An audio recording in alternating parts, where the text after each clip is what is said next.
Welcome to Culture of Paint. In this episode, we're going to take a look at what's caught our eye in the last couple of weeks in the miniatures painting world. For the main segment, Andy's going to take us through his experience at the first World Model Expo in 5 years, and we'll close out the show as usual, taking a look at what our hashtag paint cultists have been up to. Now, Culture of Paint's aimed at a mature audience, and we might use explicit language or discuss adult themes. Now let's talk about paint.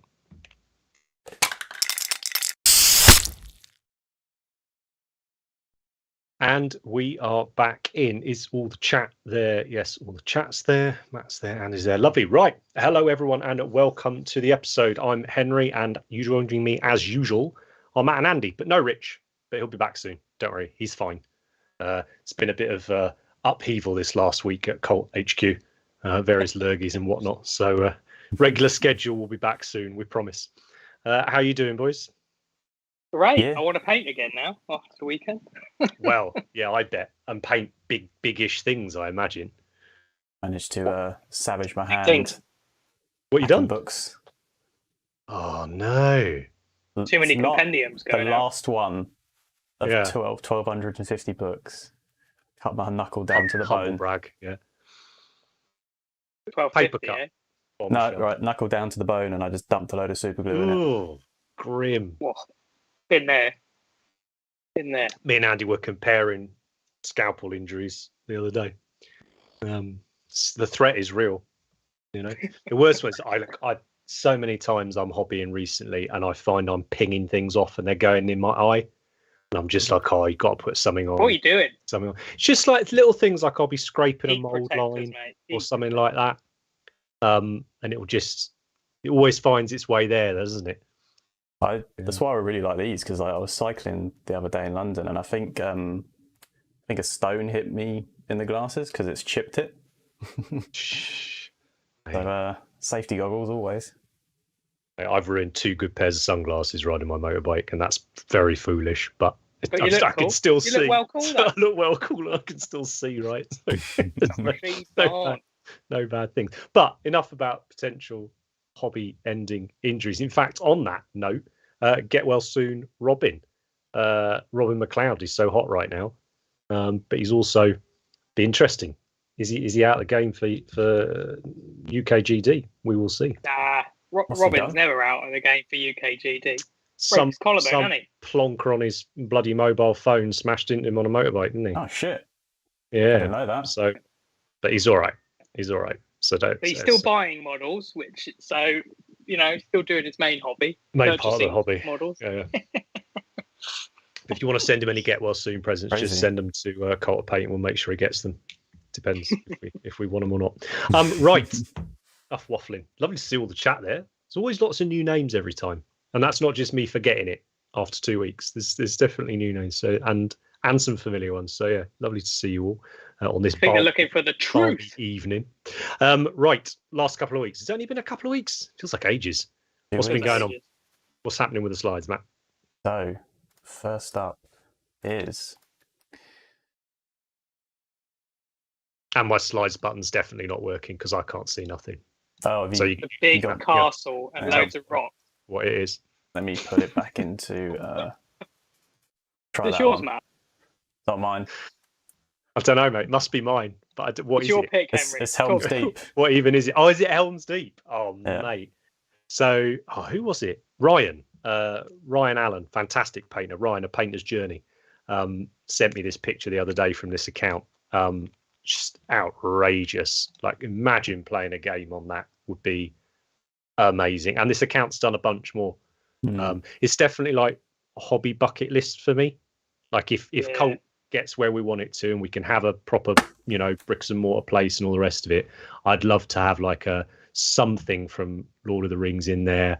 I'd love to have, a classic Warhammer board, a classic sort of 40k trench board, things like that. But definitely a Lord of the Rings board is in there for me. With all the Yeah, I'd the love Forge to World. just be mucking it together. Yeah, it'd just be fun to do it, right?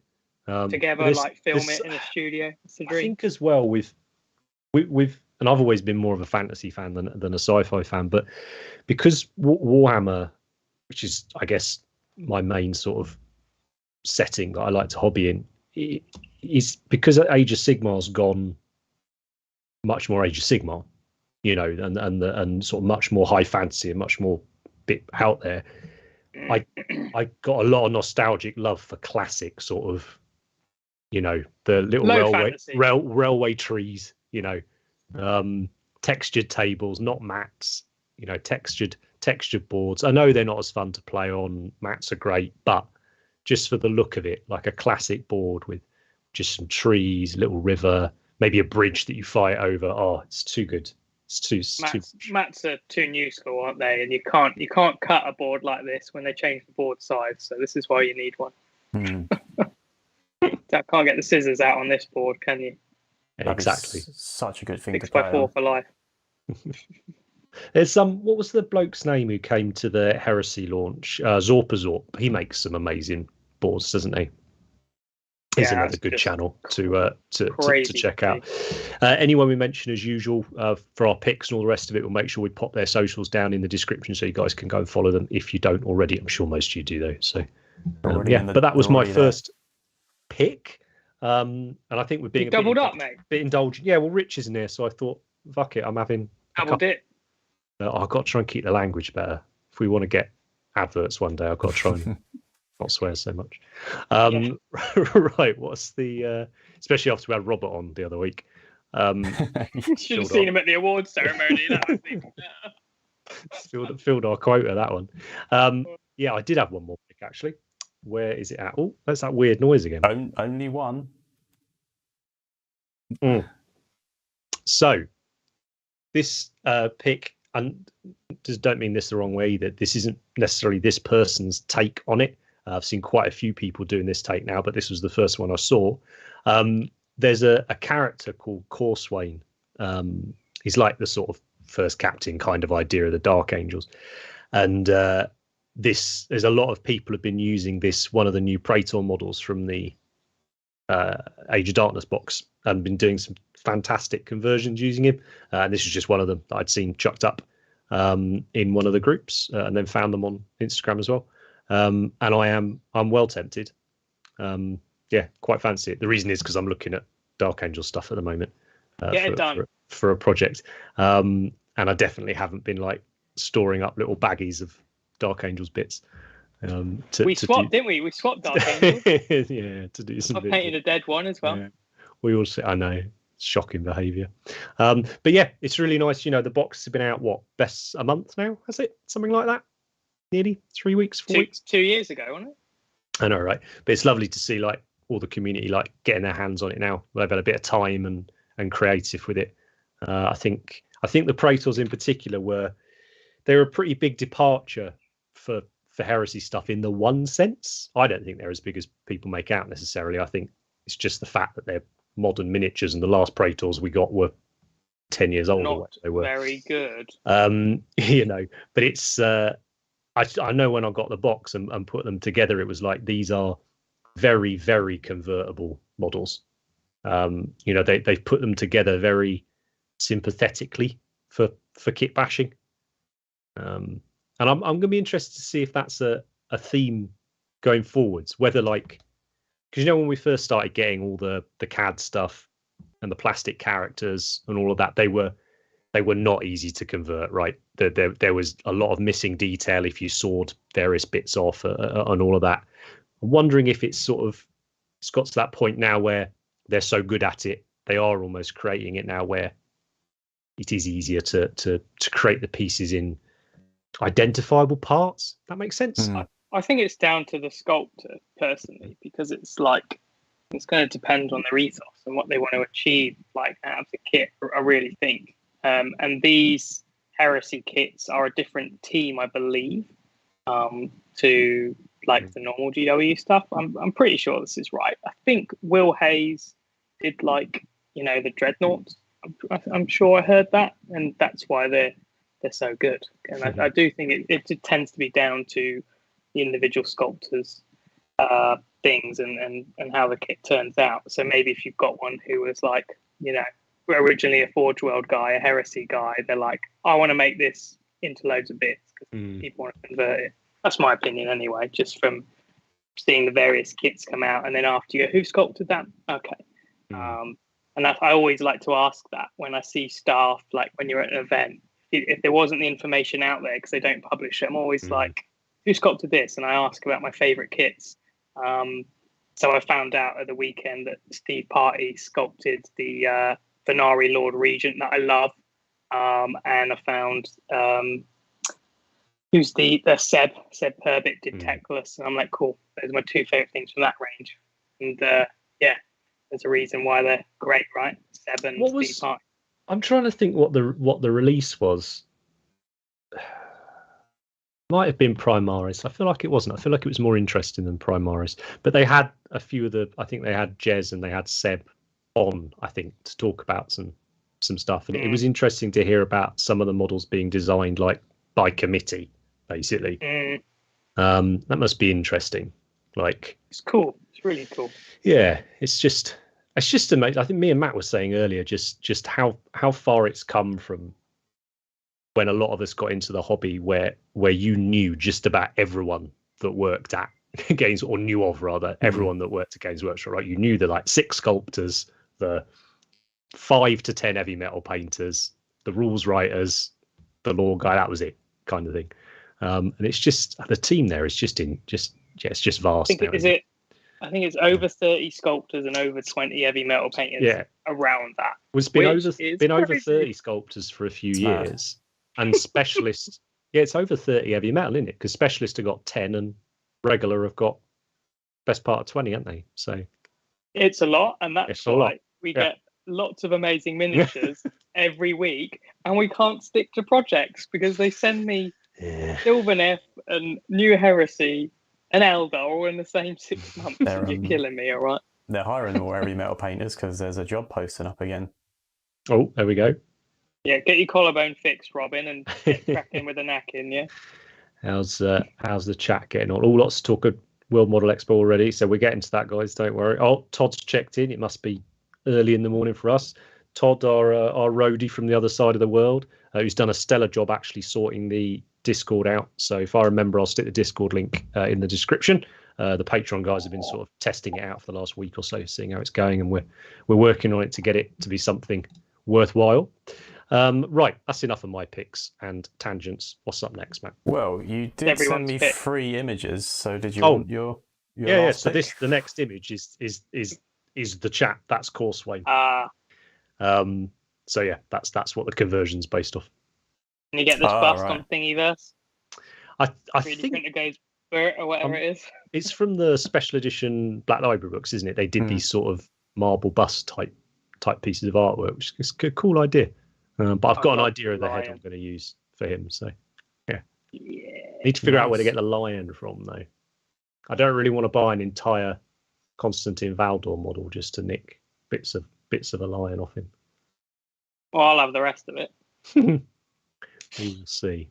will see. Right. Who's next? So who's next? Okay, here we go. My one. Ooh. So speaking of nostalgia.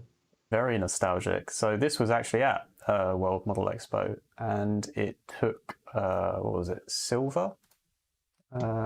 Silver in the green category, which is pretty cool. It's Juan Diaz, I think his name. I'll pronounce That's the original sculpture. Is that Juan Diaz? Yep. Yeah. Oh, awesome. Yeah. So yeah. Apparently had an itch to get back and do some greens, and this was what he came up with. Is he flipping the bird? But yeah, no, he's the V for Victor in it. Yeah. It's the twin tail comet. But he's not flipping the bird. No. Okay. He's doing the more polite one.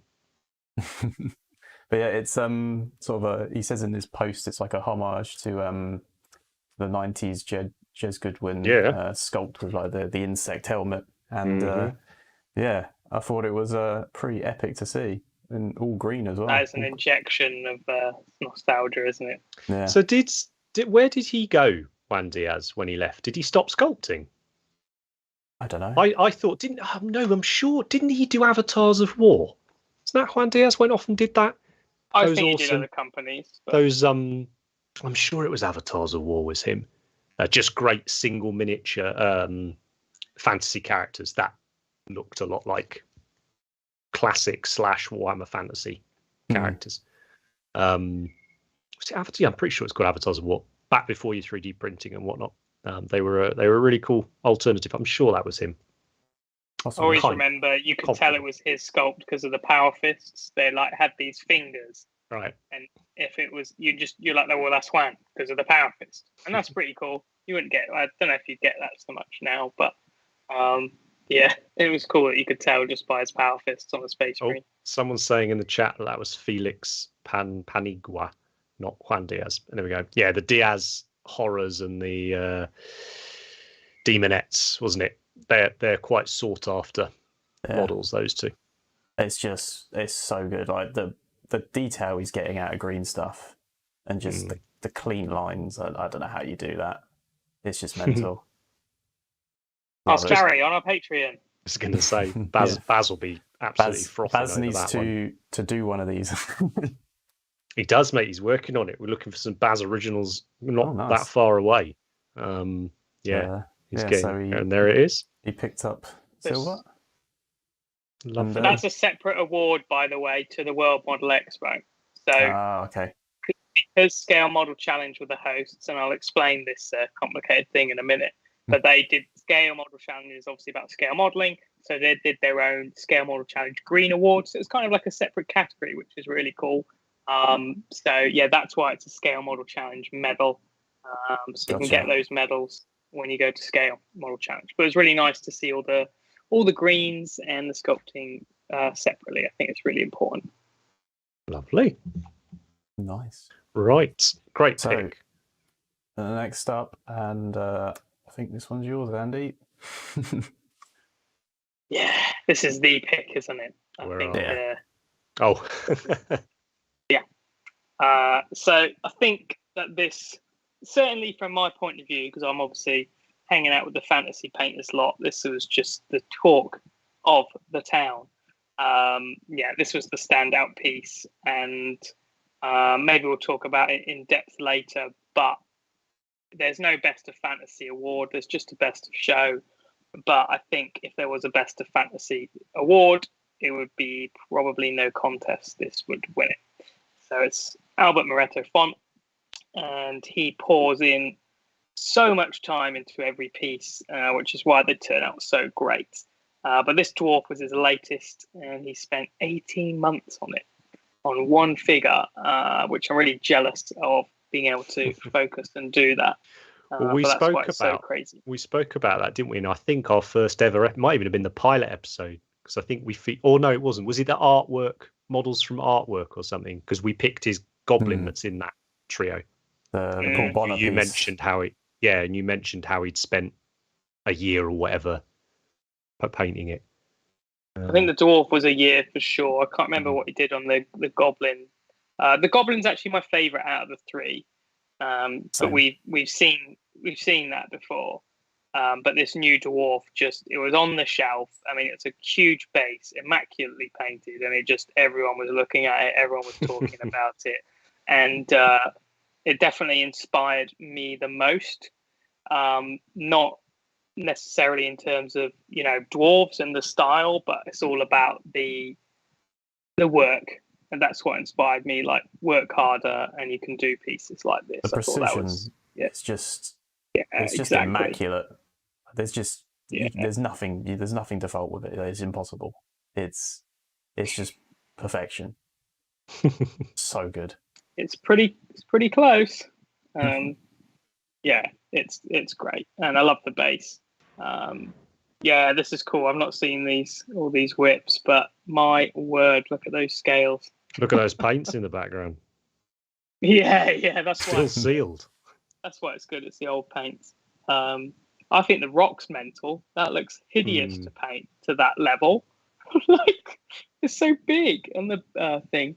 Oh, it's worth noting that it's sculpted by Alan Carrasco, who is one of my favorite sculptors. And he's never done this kind of collab before, doing a one-off. So, but if you're going to do a one-off, then you should let Albert have it, because he'll put the effort in. He won't rush it like me. But yeah, it's just amazing, and yeah, it definitely inspired me the most just to push my game. Look at them painted shadows on the backs of the arms. I'm not imagining that, am I? I'm pretty sure they're there. There's a lot to look at. I can't remember it all, but yeah, it's crazy. It's the little cuts and the hair for me on the arms. They're just crazy. The hair on the hands actually is one of my favorite things. Ridiculous. Mm-hmm. Very, cool. Very cool. I don't know how he gets the transition so smooth. Spends a year and a half on it, mate. Yeah, like one glaze a day.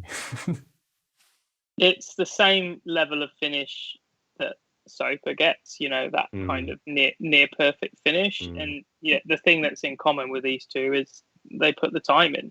So it's kind of like, yeah, this is what you got to do. But yeah, you look at him and Soper, and I'm inspired by both of them for the effort. I mean, I've got bored of something I started a week ago, so I'm a terrible person.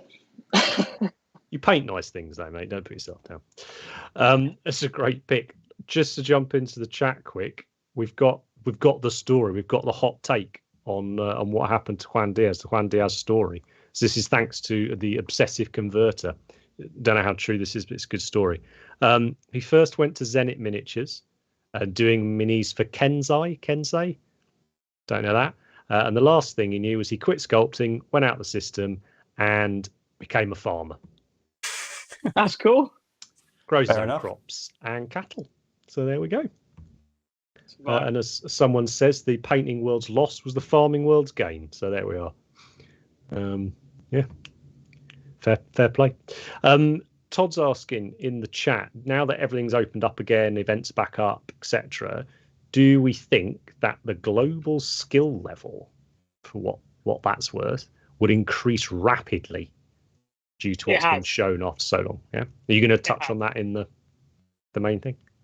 I mean, yeah. If you want to ask about it, hey, jump into it now, mate. If you want to, but I don't want to. Shall we do it? Shall we start the segment? Let's do it then. We haven't got any more slides, have we? Nope. No memes. No memes. Right. So just so we can do the chapters and whatnot. So yeah, main subject for those of you that aren't aware and haven't listened to our last episode, SMC/World Model Expo happened this weekend just gone. Andy was able to get out there. And basically, if you've got any questions about it, fire them into the chat, or else just sit back and listen to his report of what was hot, what was not. Good ratings of the facilities. Take it away. So, first of all, there is some confusion, and I was going to explain it when we did the interview, but I thought I'd save it, about what the World Model Expo is, what Scale Model Challenge is, and, when is it. But basically, the World Model Expo is a triannual show. So it's only every 3 years. And what happens with it is it rotates around the world. So it goes between America, somewhere in Europe, and the venue is never the same. So they never repeat the venue, which is really cool. Scale Model Challenge is a show that's every year in Eindhoven. I've been a few times. And what happened was the guys at Scale Model Challenge, which are Margot and Robert, they were, for one time, they were the hosts of World Model Expo. Because they're known for doing such a great job at SMC, they were the hosts this one time. And that's why the confusion is, because instead of the normal SMC, this time they were running the World Model Expo at their venue. So the next time the World Model Expo is on, which is in 3 years, will be in France. And next year in 2023, we'll go back to that normal SMC. But yeah, so there you go, Heimdall. You can calm your tits. I think we've explained it, so everyone's happy with where we're at with it now. But it was something that we had a few questions about from the last episode. So yeah, thanks for clearing that one up, bud. Yeah, I mean there were SMC medals as we just shown, so it was even more confusing. It was even more confusing. But yeah, it's basically the SMC's host of the World Model Expo, and the SMC has just become one of the best annual shows. So I knew this was going to be special because they just got that track record, and it was heightened even more because it was supposed to be in 2020, and obviously that got postponed 2 years. So this was a 5-year wait from the World Model Expo. So yeah, absolutely fantastic. I'll be going to that. Sorry, how long has it been? Yeah, how's it been going for? They did tell me, and they always say this is like the 12th Model Expo or something, but it's like 30 years. Yeah, a long time then. Yeah, I'll get the facts, but it's old. But it was more a historical show, and then the fantasy is gradually built and stuff like that. Yeah.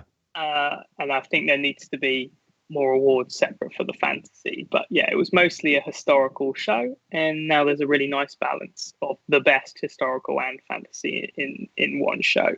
So I think the SMC that I went to in October 2019 had, I think it was 1,600 entries of individual models. Obviously, like, people can bring a few models, so it's kind of skewed how many people were actually entrants, but there was that many figures entered.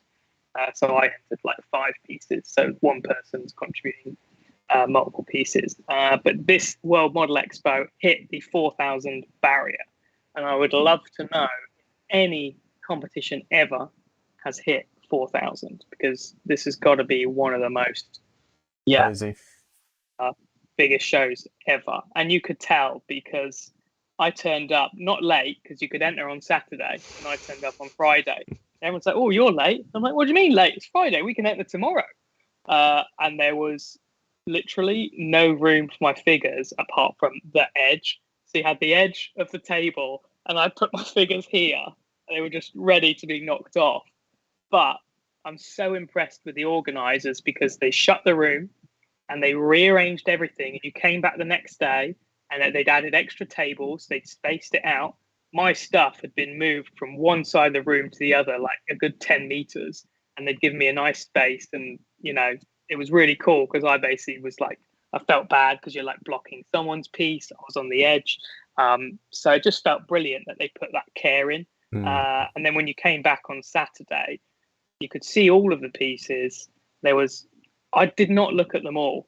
I mean, I normally take the time to look at every piece. At Golden Demon, I would have seen every single model for sure, but you just couldn't get around.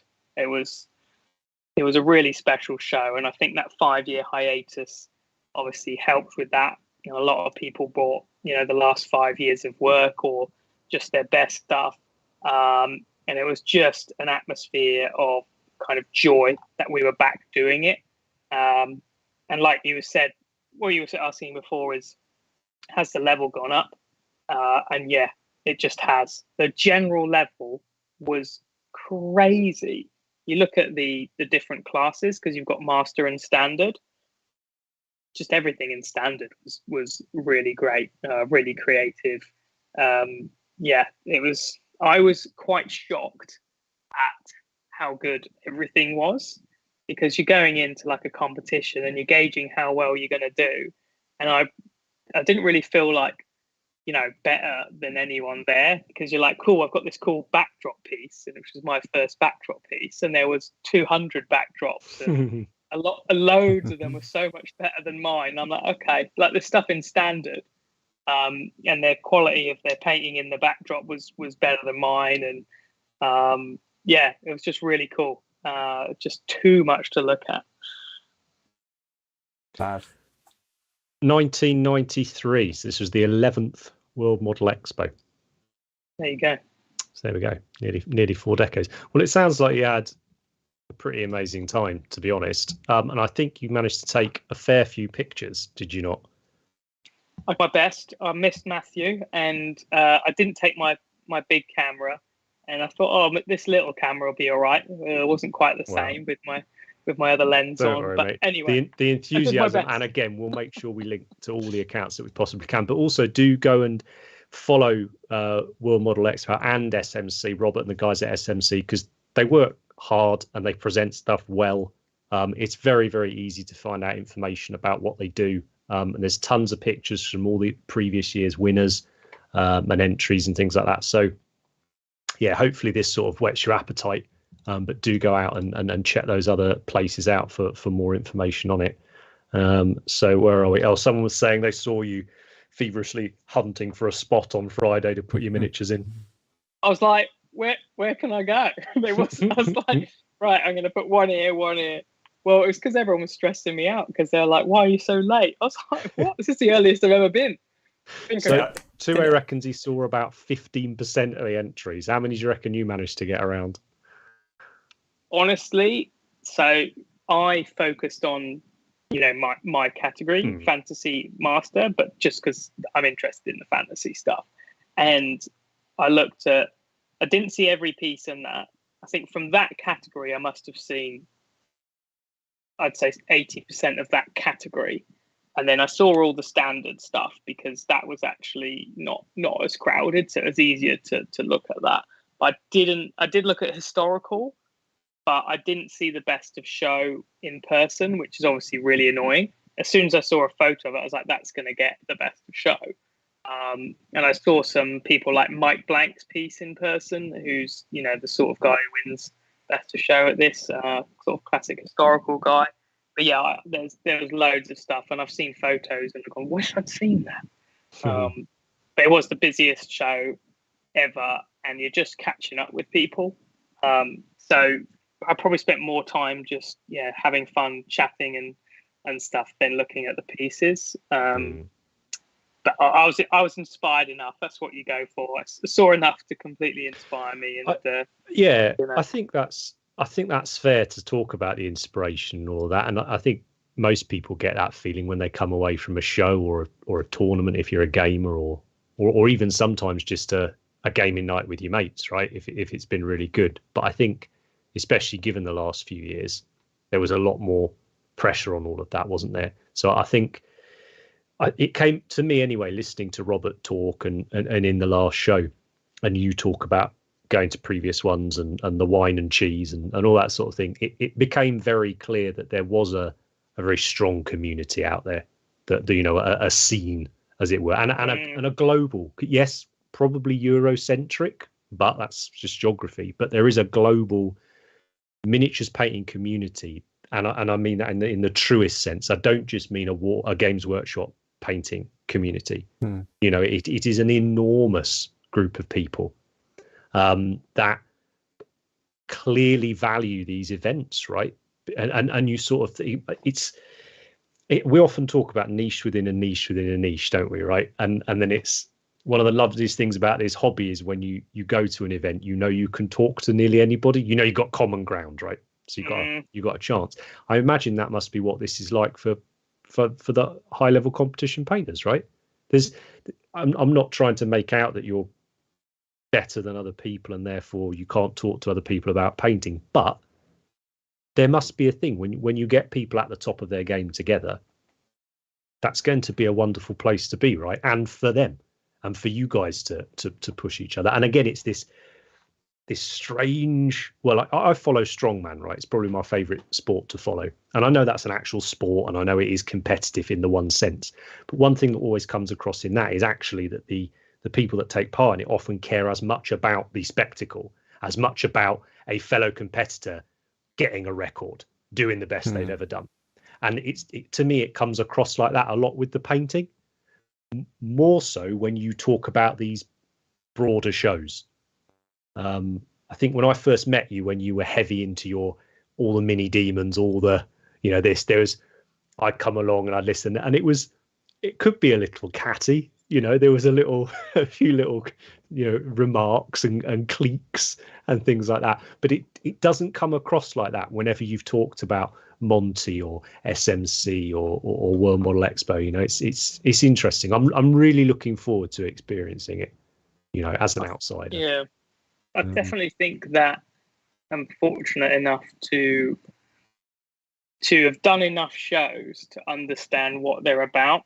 And they are competitions, but because I've gone to them a lot, and I look forward to seeing people, you eventually realize that is the focus. And I love competitions. I'm a competitive person. I'm not going to bullshit about that. But the best thing is seeing all the people. And what's really cool about this picture, with all these people, is I know most of them and they're friends. I could message me like, all right. And that's super cool. And I really love how it's so international. And, next to me, I've got Italian, Polish, American, Spanish, which is just really cool that it brings all these people from all over the globe, and we all just talk. And there is kind of zero cattiness and bitchiness. You know, you see someone, you chat, and you just want to talk about their pieces. You know, like see Albert, tell him I love his piece, and you look at it, and you just it's only positive. I've seen some good questions in the chat actually. We'll go for it. Take them.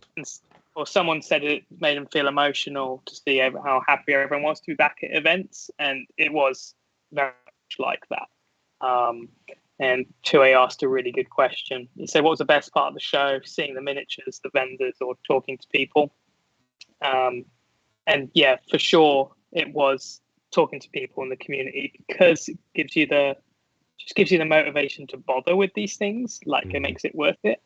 Yeah, really interesting. What was really interesting for me is, talking about the drive for competitions and competitiveness, is I did all these pieces, or the pieces I was most proud of in my display anyway, were done with no competition in sight. So I did most of them the beginning of 2020, and it wasn't for a show. I just did them because I like them, and so it's kind of weird to finally enter them, but it didn't feel like it was for a competition, because I just did them because I wanted to do them, so it's a very different feeling. And I think not painting a piece until the last minute probably changed my kind of attitude to that as well, because I had my tech list, and everyone asked me where's tech list, which was kind of nice, because I was like, people have seen what I've been up to, but I feel like that's a sign of me growing, because I didn't rush it. So I'm taking the lessons from Albert and Dave, I think there. Do you think the open format, which again we discussed in depth on the last show, do you think that has an impact on the pressure's the wrong word, the tension, if you will, at an event? If you're going to an event and there's only one gold, do you think that's gonna sorry Matt, you go on. No, I was gonna say, yeah, definitely. If it's the first past the post, like 1, 2, 3, you definitely get more tension, and people would be like, well, my thing was better if it didn't place. There does get that sort of thing. You can see it in just like in GD all the time. I mean, that's if you look at the picture again. I mean, people might not know the faces to the names, but you've got Lan in there next to me, who's.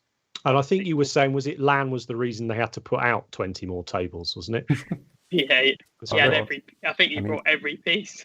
Let me find a picture. I need to go back to that one to do the names. Yeah, that was Lan's stuff. Lan's shelf. Yeah, it's just. I mean, that's really cool though, that you get to see all of them. Absolutely. If you're a fan of his, you don't want to see just one. Well, you get to learn, right? That's a question I was going to say, but I'll ask it now. Do you? And I will be attending a lot of these events now going forwards, but as a fan, not as a competitor, do you get a lot of that at it? Or do you think the majority of people there are also entering? Because you've been very much, you don't go to Golden Demon without painting and entering something, right? And it's like, okay, but like you're saying, it's very exciting for me to think, these are things I've seen online over the last few years. I'd love to see them in person and view it more as a gallery show. Yeah, I mean, like the when I say like can't go to Golden Demon without painting, I look at it from like me as a painter point of view. Like if I turned up and knew I hadn't painted something, I would feel disappointed in myself. But if I was going for like just to look at it, that's cool as well. But I always have to go and have something to enter, otherwise I feel like I've gone empty-handed. No, I certainly don't think one's right or wrong. It was just sort of and again, Golden Demon is my only real significant frame of reference. If we're talking for size of shows, and I know again it's a lot smaller than this, but Golden Demon has traditionally always been at another event. It's never been a thing in and of itself. Yeah. So naturally, there's always been people attending it and looking at the models that have nothing to do with entering it. And I was just wondering, Andy, whether it was similar with World Model Expo, whether there was a lot of other, or everyone is going there to enter. Yeah, I'll try and get the stat on the tickets sold, because I know the entrance, the people that entered the show was like 800 and something. And there must have been like a couple thousand there. I mean, I spent my time mostly with a group of 6 and then me, and I was the only one that had entered out of that group. So there was 6 of my friends had come, and none of them had entered, which I told them off for. But that's a good chunk of people who hadn't. Difficult to gauge because a lot of my friends obviously had entered. So, but yeah, I think I'd have to know what the stats are on like tickets. But I would say, loads of people are entering, but there was a ton of people just there to look at stuff. Nice. I wouldn't mind just going back to that picture, because there's a few people have asked and sort of been talking about the top 3 and why it wouldn't work at this show. I just want to go back to that picture, because basically when you see the people entering, you can see why it'd be kind of hard. But yeah, so I was saying you got Land Studio next to me, who's obviously ridiculously good. Steve Garcia, Arnau Lazaro, Ruben, Christoph Gabaski, David Aroba. All those guys are just, when you list people's favorite painters, they're going to be in it. And just to think only 3 of them could get a gold. Yeah, it's just kind of crazy. Not possible. You just couldn't do it. The thing is, there's a lot of things to balance it out, because you imagine a top 3 competition, there's multiple categories like single fantasy, single sci-fi, diorama, dual. All those things go into this category that I was in, which was just fantasy painting at the master level. So I had stuff that would be diorama. I would have stuff that would be single figure, bust. So all of those are completely different models, actually. And they're just in one category. Where there's maybe another show, I'd put like a fantasy single, a bust. I've got 2 dioramas, so that's why it does kind of balance. So you've got people with these different pieces and stuff. They might be split in different categories, but here it's just stuff that you've painted basically that you haven't sculpted yourself. So I love both styles of competition. I think if you're exclusively doing one, you're missing out. I will always love Golden Demon, and it's interesting thinking about the satisfaction of winning a first to the post. And I've sort of chatted with people, and I don't think they see the open system, that they might not be as satisfied, because they're like, well, anyone can win a gold. And it's like, I was fairly chill at the show, but when it came to the awards, I was like, oh God, it was horrible, because you saw the standings, and I was just thinking, what am I going to get? And I was waiting. The bronze names got called out, and I was just sitting waiting on the bronze section. And I was like, nothing. Okay, right. When's the silver coming? And then we went through the silvers, and I was like, oh, what? I've got nothing or a gold. And I was genuinely, really so satisfied to get that gold. And there was a lot of people that got a gold, but then you list the names and you feel fulfilled. You're like, oh no, I'm sharing a gold with Ruben, David Aroba, Lan. Oh no, I feel so awful that more than one person got gold. No, these are the best. So it feels fantastic. And then you really get more of that sense of community, because instead of like, oh, sorry, you haven't got an award and you've spent 2 years on your piece and you feel like crap. It's like, cool, you feel great, and you're kind of celebrating with people. But on the flip side, I still love the top 3, because each piece gets it's like, if you get a gold in Golden Demon, people see it. You don't get lost. Yeah. But yeah, I just think, and a bit of drama's fun too. I think it's always fun when so and so piece should have won. Why is this piece should have won? I think for a casual fan, that has its own interest as well. It generates interest, doesn't it? I'm not saying it's a positive, but I'm saying it generates interest. Kane's asked in the chat, do we think that the open format is good for beginners as a first competition, as opposed to something like first past post style GD format? speaking of someone who's only ever done Golden Demon, I think it was fine because they gave you feedback. So I didn't feel, obviously it went well, but I didn't feel that I'd lost out or anything by it not being an open format, because I was still able to get the sort of feedback and encouragement and things like that from there. What do you reckon, Andy? Like, I know when we've run comps, we've chosen to do the open, but that's just because it's something we enjoy. It's the what's the word? Attitude that we like to bring to it, But it's I do love a little bit of the rivalry stuff. I think it's good fun to watch.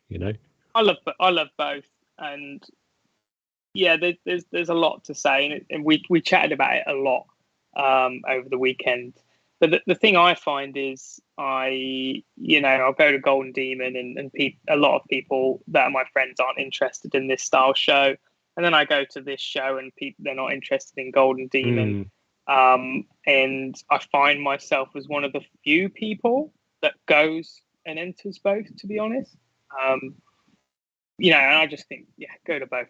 There's merits. I can totally see why you wouldn't be interested in Golden Demon if you're doing shows like this. But yeah, I'm always going to love both, and more shows the better for me, because you get to do all the chatting and the hanging out. But yeah, there's it's scary doing the top three only. It's really gnarly, because you can do your best, but you kind of have to be like, there's only three, and you don't feel so bad. Yeah, it's an interesting one. But certainly I was no less satisfied than winning at Golden Demon just a few months ago in this. So yeah, at both I was elated. Right.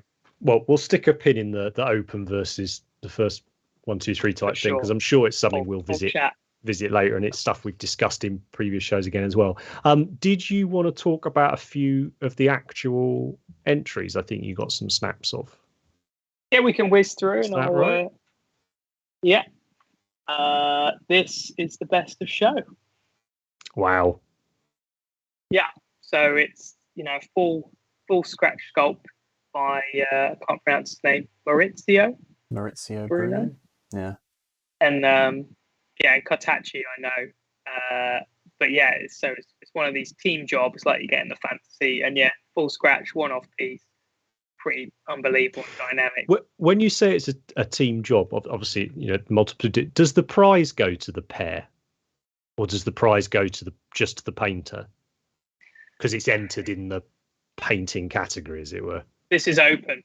This will be open. So there's very few categories, but there's master painting and master open, basically. And this is a lot of the master opens are sculpted by one person and painted by another. I could have actually entered our pieces, because obviously there are the Cult of Paint miniatures into the open, but I chose to just keep my master painting. I just wanted my stuff together. But I will at some point enter the open category. But the open category is where you get these big combos of heavy hitters. So Albert entered his into open. Right. And this was also entered into historical masters open. And best of shows are pretty much always going to be on those categories. And you'll tend to find the same at Monty. And it's a subtle difference in category. But it's normally some big mental piece, as you know, with one amazing sculptor, amazing painter. And that's normally in this open category. And that's where basically the sculpting is taken into account. Whereas on my category, master painting, they're just judging the painting, because I didn't sculpt them. But it's like, this sculpting is judged, and it's quite frankly ridiculous, like how dynamic it is. How big is this? Like, I think was it an 85 mil? Yeah, it's bigger than 75 mil. It's big. It's pretty something. But like, I think the fallen horse at the front is my favorite. Yeah, just brilliant. But you just don't see it, do you? You just don't see that type of sculpt in miniatures. It's crazy. Yeah, it's really crazy. I mean, just the little duel that's happening on the left, the mounted dude and the dude going at him with the bayonet. That's an amazing duel in itself, right? Yep. Pair of models, sorry, in and of itself. In fact, the whole piece is made up of them, isn't it? Well, it's 3 jewels. Yeah, it's 3 jewels. Yeah, but it's all in one. Yeah. And it's all to the highest level. And some lad having a kip in the middle, but yeah. oh no, and that lad that's stuck in the horse's bum up the top right as well. It's a nice Ventura in it out.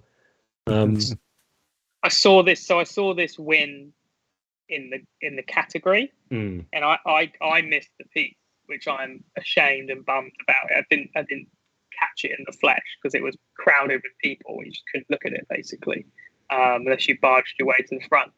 But I saw the photo of it when they said this is gold, historical open, and I went, "That's going to get best of show, isn't it?"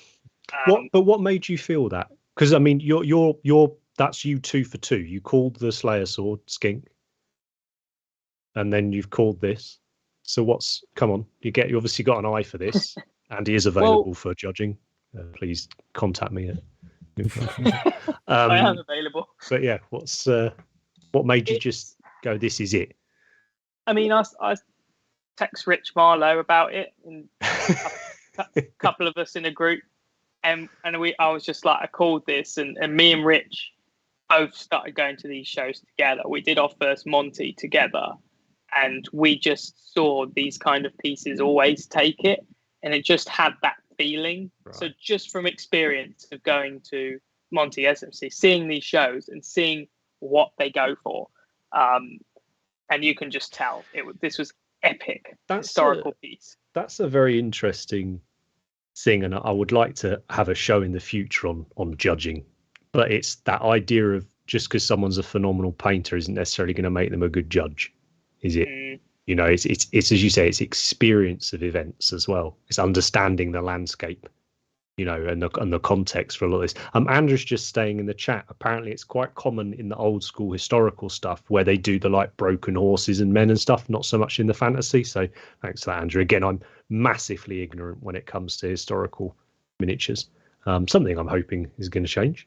But yeah, it's pretty impressive. It's not my preference in just the painting style. Actually, I'd kind of like to see this painted in a fantasy way, like an oil, like let Mark at it and do it like an oil painting type thing. Yeah. yeah. But what I understand is this is the highest sort of level at historical.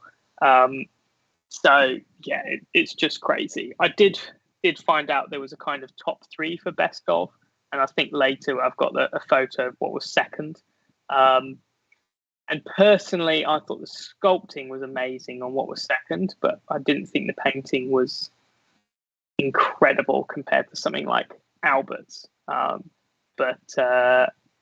very, very hard when you've only got a best of show and not a best of fantasy and best of historical, which I think is my preference because they're very different. And I'd love to have seen this best of historical, Albert best of fantasy, and then you're really celebrating both because you're not going historical is better than fantasy or the other way around. Lentaz is agreeing with you there, saying, yeah, we need some orcs on those horses. Just mix it. Mix it all together. A great high elf, not a high elf, a great goody elf on a horse, you say, would be an excellent model. It would, for a competition. I think it would. So was that the gossip, Andrew, by the way, about the best in show? Let me know in the chat. Cool. It is cool seeing this stuff when you just aren't exposed to it, right? And I like that it's challenging to try and understand why that's considered so good. You know, I understand why fantasy pieces are considered so good generally, right? Because that's the world I've chosen to earn my living in. But it, like you. Sorry, Matt. Can you just go back to the slide for 2 seconds? And this isn't me trying to be, probably treading on thin ice with this, but like, I get that. I know that it's very accuracy. I know is very important with historical stuff, right? So, like, I know a lot of work will undoubtedly have gone into making sure the fabrics and everything look correct and the colours on them and all the rest of it. But like, there's there's things straight away in there that I'm picking on and going, oh, that's not as smoothly blended, or that's not as, that's lit slightly unusually, or and when you compare it to, say, a fancy piece that we often see, and I would love to understand why that frame of mind, that viewpoint, that critique is not relevant for when judging this sort of piece. We must try and get some guys on to talk us through it, because it's a huge, not industry, but it's a huge sector of the miniatures painting world, right? I'm sorry I'm not terribly with it tonight, guys. It's been a rough week, so sorry. You're doing a great my job, vocab's not great. My brain's gone to mush. But yeah, sorry. It's fascinating. So what's up on the next slide? What was that cool thing we were just showing? It's David Aroba. It's a dwarf, mate. It's already 11 out of 10. It's an art from, is it Thug Bang? Bang? Yeah, it's an art from that, and Hera Models have produced it. That's David Aroba. I love David's display. Was his best display. It was pretty crazy. I think he unveiled like 5 one-offs or something mental. It's just like, what? But yeah, this is for Hera Models. I think it's the best Hera Models figure for ages, actually. You're almost getting me to like dwarfs, but they're just way too close to home. Todd's just saying in the chat, it'd be awesome to get a Daergard range with dwarves on horses. I don't know, would dwarves ride horses, Todd? I don't know. Nah, I mean, put it this way, Daergard 2, you've got at least one mounted miniature. So, yeah, I think you're gonna enjoy that, and trust me, the dwarves will be worth it when we get them. I'm just having a look in the chat there. Oh, so Andrew, so apparently the gossip was to do with the fact that only one artist, the painter, got the award, even though it was a collab. And supposedly that is not the normal way that goes. So that's interesting. I would love to hear more about that. Would historical be easier to judge? And Heimdall reckons historical must be a lot harder to judge because it's all painted in a very similar style. Well, also, I did hear that they were Googling uniforms and being like, oh, is that the right colour? that's an important thing, right? Like, yeah. So I just can't get my head around it. Dwarves ride ponies. Oh, well, there we are then. Dwarves ride 7 heads. As shown. Down. Should we do another slide? See the next one. This one is one that has made me just kick myself that I wasn't there again. Yes. I want to see this in the flesh, like really badly. Again, featured on a very early show of ours. Yeah, so this was cool because you got so many years and you got all these special one-offs from David. So this is sculpted by Alejandro, who sculpts Culture Paint minis. Therefore, it's fantastic. But yeah, obviously, it's great. It's smaller than you think, this bust, which makes his painting, like even better. Because you look at this photo on the Instagram and you go, was it quite a big bust? But no, it's tight, quite a small bust. Really, really nice. And next to it, off shot, is the other Stormcast. See, like he's got two special two Stormcasts that are one-off sculpt. That one I could see winning at GD. I know when we saw the bust before, there was a really interesting discussion around would it even place at a GD, just because of was it the right model for the right competition. But this one I could see being less controversial. But it would only go in open category. Yeah. Not eligible for the sword. I think you're going to see a lot of big scale stuff in the October one. I know at least 2. I would actually love a print of this in, I would say 28mm, but it's GW, so it's like 42mm now. But I'd like this in a normal Stormcast size, but this sculpt. Yeah. I'd like to do. I love large scale, but because then you could enter it into single figure, and then you're really, then you're leveling the playing field a little bit in terms of entries. But yeah, I'd like to get a one-off special sculpt, but in the normal scale for Golden Demon myself. There you go. Saying in the chat that some of the judges in historical had brought books with them for uniform recognition. That's a no. So nothing to do with Googling it, mate. That's far too modern. Books. Yeah. I've got it wrong. No smartphone. It's probably the original. Sorry, Matt, go on. Probably the original book from like 1800s. Just sketch, isn't it? They just brought photos with swatches rather of the material. Nick is saying Matt would love to see the Age of Sigmar dragon in person. He's not sure if we've got that in any of the slides. That one ring a bell, Andy? Did you come across that one? Don't see a dragon. No. Oh well, stick us a link to. There was a dragon about that big. You've got a picture of it, Nick. Stick a link in the chat so we can take a look at some point. Right. It is. That's just cool. Ooh, so this was not entered in the painting competition, but this was one of my favourite pieces by Mark. Mark was judging, so you didn't get to see his stuff in the show, but this piece was lovely to see. So this is Michael Contreras, the sculptor, and he entered in the open category, and he very gracefully put labels of all the painters, so he was like not trying to take credit. But this is cool because you get to see a Kirill Knieve piece next to Mark Masklan's, next to David Colwell, and you're like, cool, this is nice. So for you, that's pretty spot on, right? Yeah, I mean that's someone's top 3, yeah, for sure. It's definitely my top 10. I'd say Mark and Kirill probably my 2 favorite painters, and I love Dave's stuff. And that was just so nice, and it's cool to compare them as well because you're like, okay, these are the world's best. Let's compare Mark's to Dave's, and that's really special. Actually, I need to pick Mark's brains about the NMM on the crest on that. It was an amazing color. Very very cool. But that's why you got to go to these shows, right? Because look at them; they're not in a cabinet; they're just there. Yeah. You've got these guys just sat plonked on a table to look at, and you'll learn more from looking close up with your eyes at these guys' stuff than photos, because no matter who it is, you can see like the layers of paint and things like that, and it never takes away from someone's skill, but it helps you understand and just appreciate it a lot more. So you just can't beat it. Nice. So that would have been what an entry looked like for the sculpting, or sorry, the open. That was Michael Contreras, and he was in open, yeah. So he would be saying, "Judge me on my sculpting."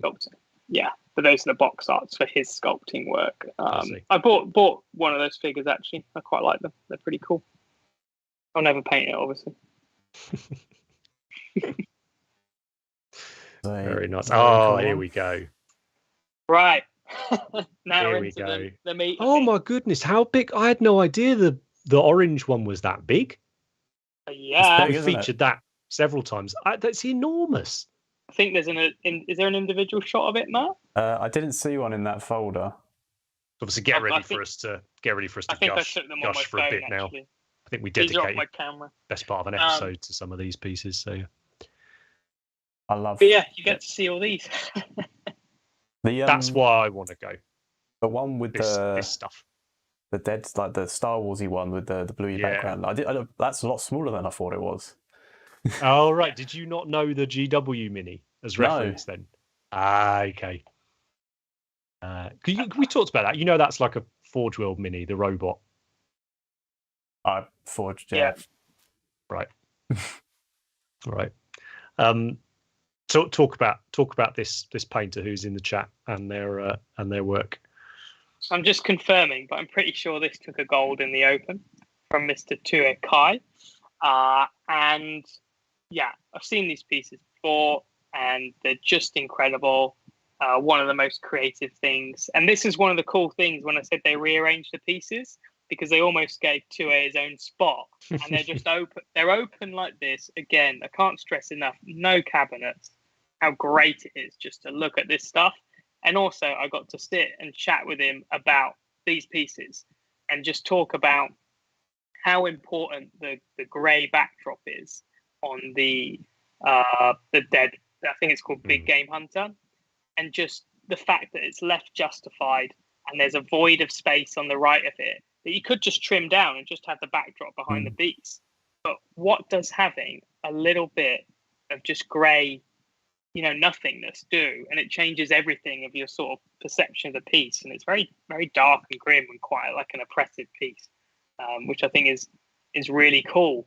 Another tiny thing is the way the paper with the holes is left on the top of the walking library. I was just about to say, I love that. Without it, I don't think it would like hit me in the same way. I love that because I don't know what it is. I think people would interpret it in different ways. Like it's like the way it's come off the artist's drawing and it's coming to life. I don't know.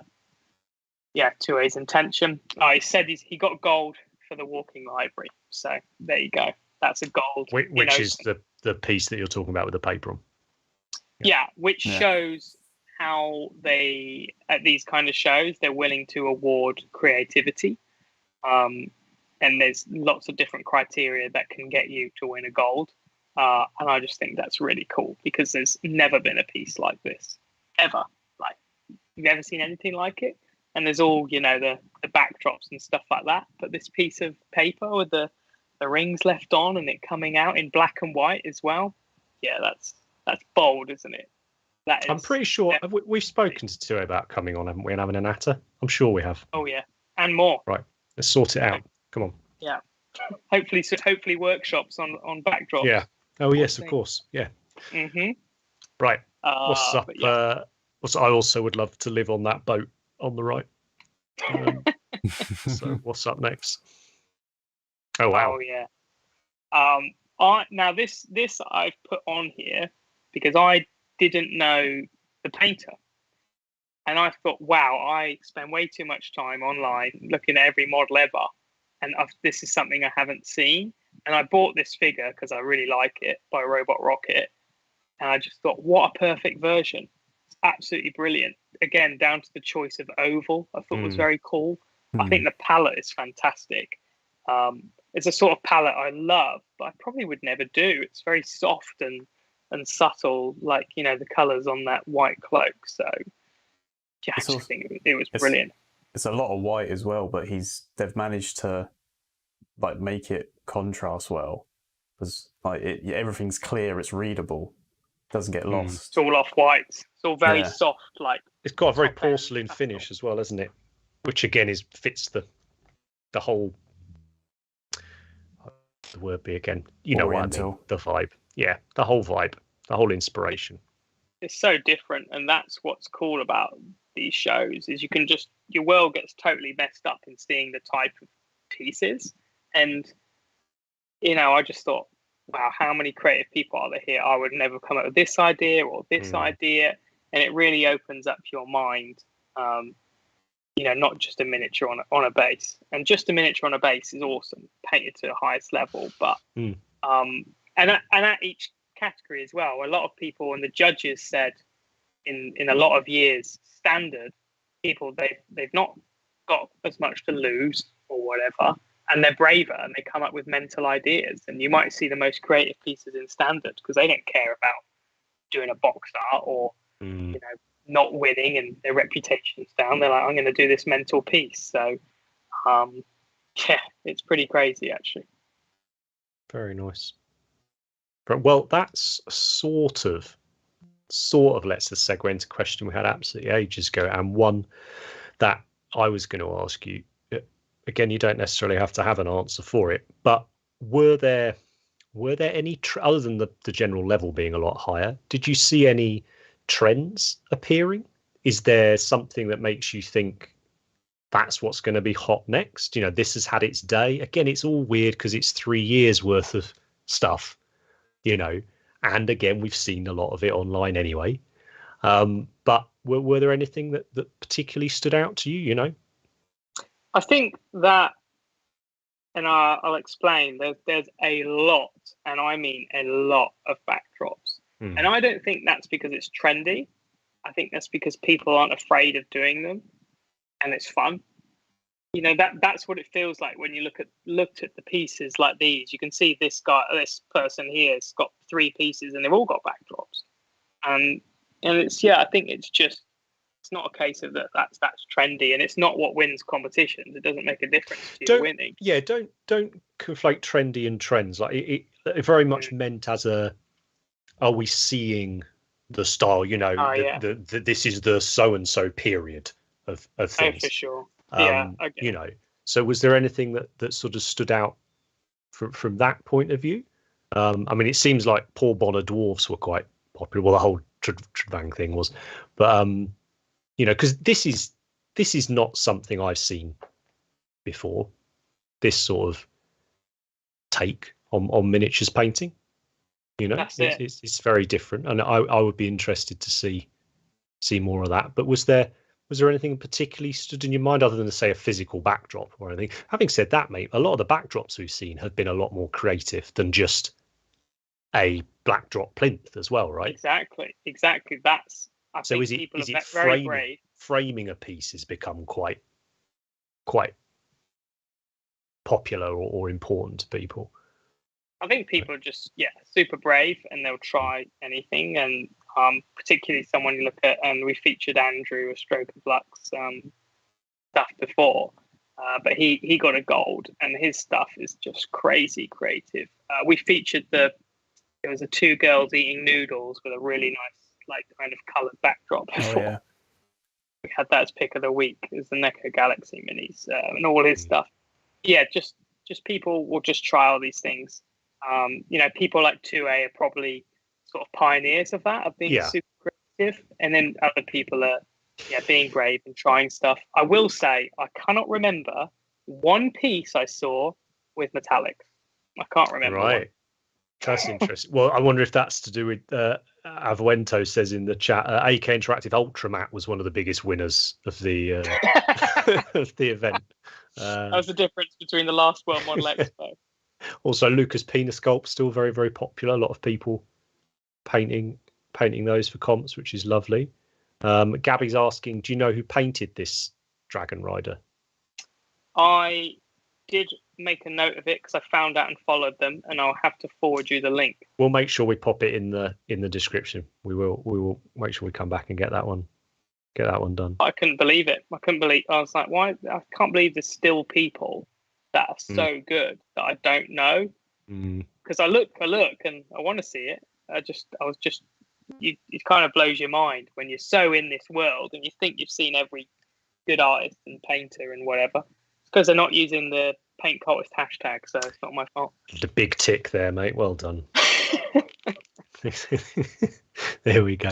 Now, as you say, if you're interested in sort of backdrops and our thoughts on them, we did dedicate an entire episode to it, actually.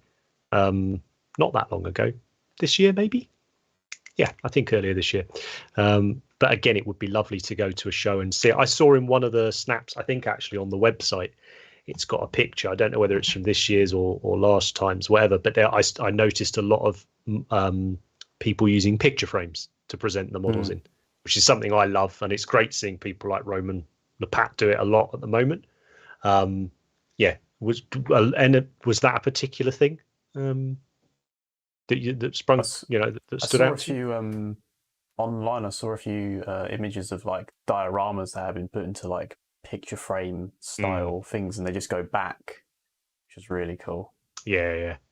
People are just way more creative now. It's just blown up. People want to do all these different stuff, and it's you got people like Rome and people like 2A who are going be creative in miniatures, and then it's leaked out and it's got online and they're doing it. Well, that does go right back to our first sort of episode where it's talking about miniatures painting as an art form, doesn't it? Because there's you were saying 2A's a pioneer with what he's doing, and it I think it's because you can't copy that. You can't distill that down and say, oh well, it's simply a backdrop and having 2D art become 3D art, or whether it's not. It's the difference between someone being an artist in the one sense, right, of being able to imagine the concepts, having that element of creativity to them, but doesn't that doesn't mean that person is better or worse, right? It's you equally, you have people that are technically phenomenal painters, right? Who apply themselves and study and can break down and can understand theory, and they can then, for want of a better term, color in a model in the correct way, right? Using all of that theory. And then you get incredible pieces to look at, right? But actually the creative part of that, I would argue, isn't huge, because the model has been created. If it's been sculpted well, we always say this when we're working on our models is, if you've done the sculpt well, you don't need a huge amount of background stuff to history of that model, because the sculpt should tell you the story, right? So if you get a model like Lucas Pina's, right, which are that good, they've done a lot of that creative work for you. And then if you take an artist or an art style that inspires you and you critically break it down and then replicate it, I don't think there is a huge amount of creativity there at all. But that doesn't mean it's not an incredible achievement or feat of painting or thing to enjoy, right? Yeah, so it's sure. It's going to be very, very interesting to see that clash or that broadening, right, of how it goes. And just another reason for me that I think we need to be shouting about the vast majority of people who, like us, are massive Warhammer fans, settings and miniatures, and understanding if you're into miniatures painting, you really need to go and get to other shows, right? Even if you then bring all of that creativity and inspiration back to your Warhammer, you'll be richer for it, right? Because you just won't see this breadth of, and this is an extreme case, 3 years, World Model Expo, all the rest of it, but you wouldn't see this at a Golden Demon competition, because you won't see 4,000 entries at a Golden Demon competition. Someone said earlier in the chat there was 5,000 tickets sold. So that gives us an idea, right? Sorry, I forgot who posted that. I've seen a piece which will probably answer, what do dwarves ride? Definitely pigs. Oh, pigs, of course. Yes, of course. Andrew's just said in the chat, that's a really interesting comment, as it may not be creative per se, but there's a lot of problem solving when it comes to that, translating a style onto a miniature, right? And that can be very creative, how you work around those problems. Just that, yeah, exactly right. That translation of 2D to 3D painting must be a challenge in and of itself. So yeah, I think it might be time to have another one of those episodes soon, because it's certainly something that gets my juices going with it. I love this model, by the way. Like, love it. That's a dwarf, and it's got a critter. It's the pig. The pig's face is just perfection. We had it on not long ago, didn't we? Was it someone's pick of the week? I think it was my pick of the week. Yeah. Just much joy. That is really so good. I think were there any more slides that you really wanted to touch on, Andy, or can't remember? Well, in that case, I could just cycle through them while I have a waffle, and if there's anything that stands out, I'll go stop. That's very different. That reminds me like Rackham type stuff back in the day. That's Lan, is it? You said, okay. We did that one. Yeah, let's go through. There's Lan. That red. It's the land shelf. There's my boat, my house boat. Oh wow, what's that? That's Ivan Ortel, who's next to me. But yeah, he's fantastic. And that's amazing. A miniature. What, the snail? Yeah. The snail's a miniature, and then you got the backdrop. It's just like the perspective and like the 2D-ness of it is throwing me off. It's we very need to find cool. some better snaps of that and have a chat on that one. I think that's really cool. There's some nice ones in the top left there as well. This cool. was my second favorite piece. This was really, really cool. This is blurring the lines. 100% art and minis. I thought it was wonderful. the focus on the skin and the left, and how subtle the backdrop is, but how much it adds. I don't know. I just think it's really cool. Was this Arno? No. No, because I'm sure I'd seen him paint. I'd never. No, it's similar, but I'd never heard of this person either, or not heard. I didn't know who it was. It's just I like how. Okay. I like how one of the birds is a miniature, and three of them are painted. Yeah, that is very cool. But I'm assuming the two pieces either side of it are the same artist as well, right? No, that's Ivan's behind. You can see the stick. Yeah. Okay, yeah, the stick, of course. That's how the entries are separated, right? It's they give you a kebab stick. Sticks. Yeah. They go, here's a stick, and you're like, cool. Oh boy. Well, but that one was great. Amazing. It looks like an incredible show. So, congratulations to the organisers and everybody who went along to it, and obviously everybody who entered and took home some goodies as well. I've seen a bunch of people actually using the Paint Cultist hashtag posting their ill-gotten gains, their medals and whatnot, which is really cool. That's lovely that they want to share that as well. So yeah, looked amazing, mate, and I'm very much looking forward to getting to these shows next year. I know not World Model Expo obviously, but I'm looking forward to getting out to SMC as it will be next year, and Monty and whatnot. We'll have a stand. It's an exciting time, mate. It's been a weird few years, but I think it's going to be very interesting how the painting shows go for the next few. I think there's a lot of pent up energy wanting to get out and share stuff, right? Unlimited power. Unlimited power. Wicked. Well, in that case, just conscious of the time, let's run on to the last section of the show. So thanks for taking all those pics as well, mate. That was really, really cool. Did my best. Sorry, Matt. No, it's nice, mate. And I think what 2A saying we ought to have Pig of the Week. Yes, possibly. We may have Critter of the Week for a while. I mean, that's generally my picks anyway. But yeah, I think we. Isn't it? It's coming up in a sec. But yeah, it's the enthusiasm, mate. It definitely comes across. You know, I think it sounds like it was a pretty special event, this one. So, last segment. This is where we have a look at what the hashtag Paint Cults have been up to. So, if you are looking for a hashtag to follow on Instagram, try this one out. It'll expose you to lots of different styles of painting, lots of different miniatures, lots of different accounts you may not have come across in your sort of normal sphere of influence. There's well over, I see, 11, 12,000 things on there now. And all we do is every couple of weeks, one of us will go through, pick a few that stand out to them, and share them with you lot and the rest of it. So I can never remember what I pick because it's always a few days ago. Well, usually a few days ago. And what we got at first? So Critters, obviously. This is an account I know we featured before. What I've got to try and do is remember why I picked these things before I had whatever the hell I've had the last 3 days. And I can't really remember a lot, but I know there was a reason I picked several of these slides, so that's good preparation. That's cool.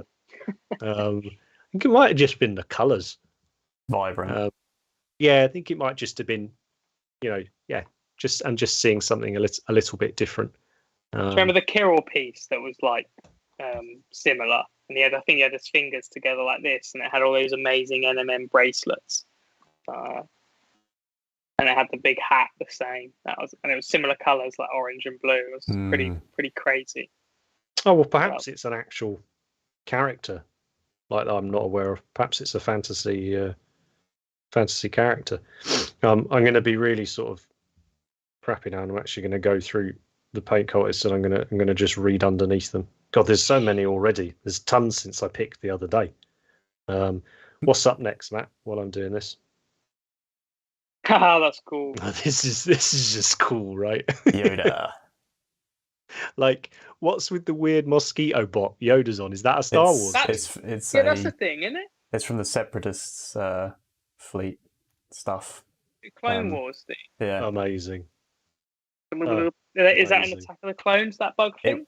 It was used, when they're like, I think it was more in the cartoons, the cartoon Clone Wars one. There's definitely an episode where they're like rappelling up a wall and they're coming down, which was really cool. But yeah, it's part of the trade. No, is it part of the Trade Federation? The Trade Federation. Yeah. I was just, there's bound to be someone in the chat knowing this one, surely. Surely.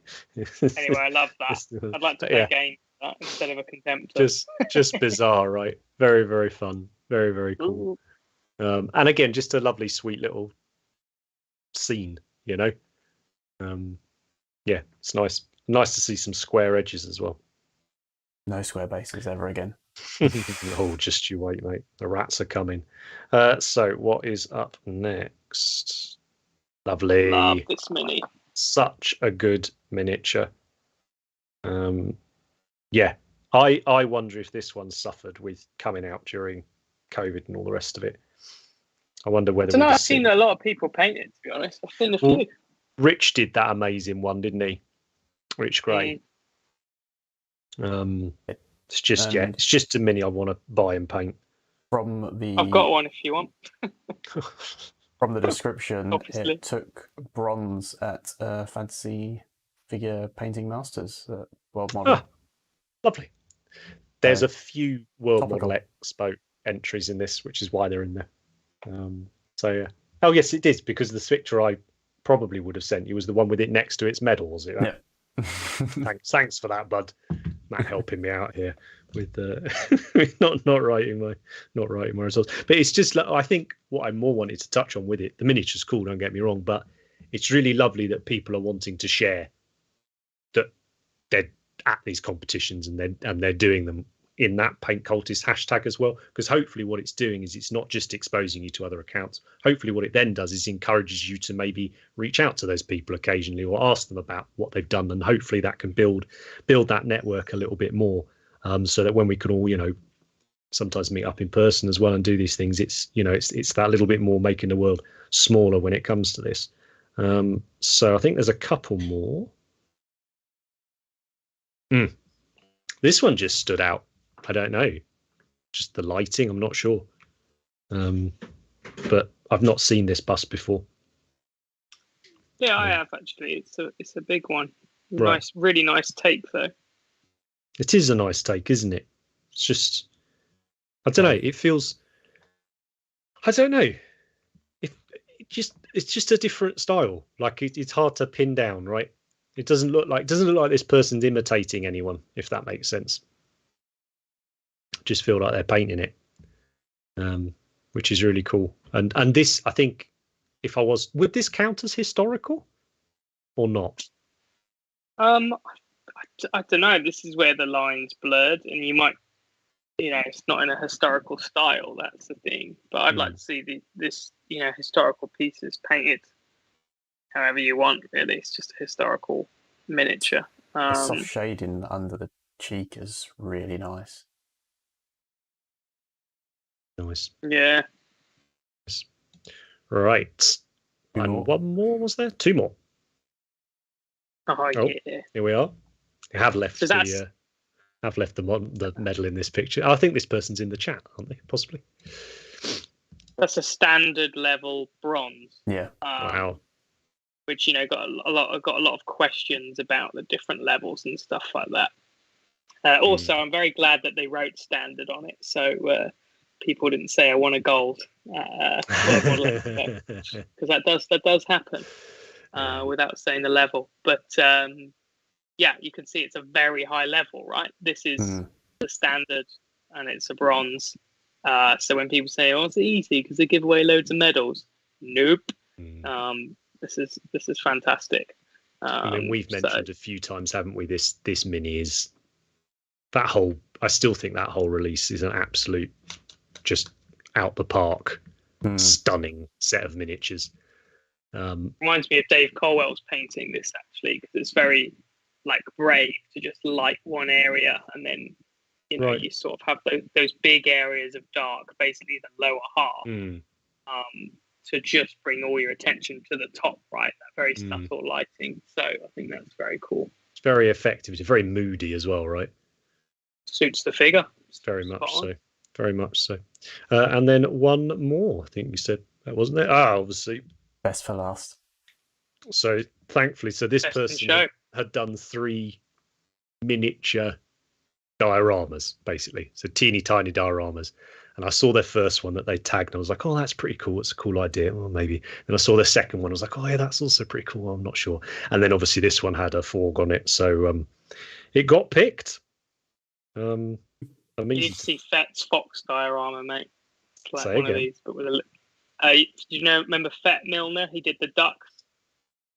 Yes.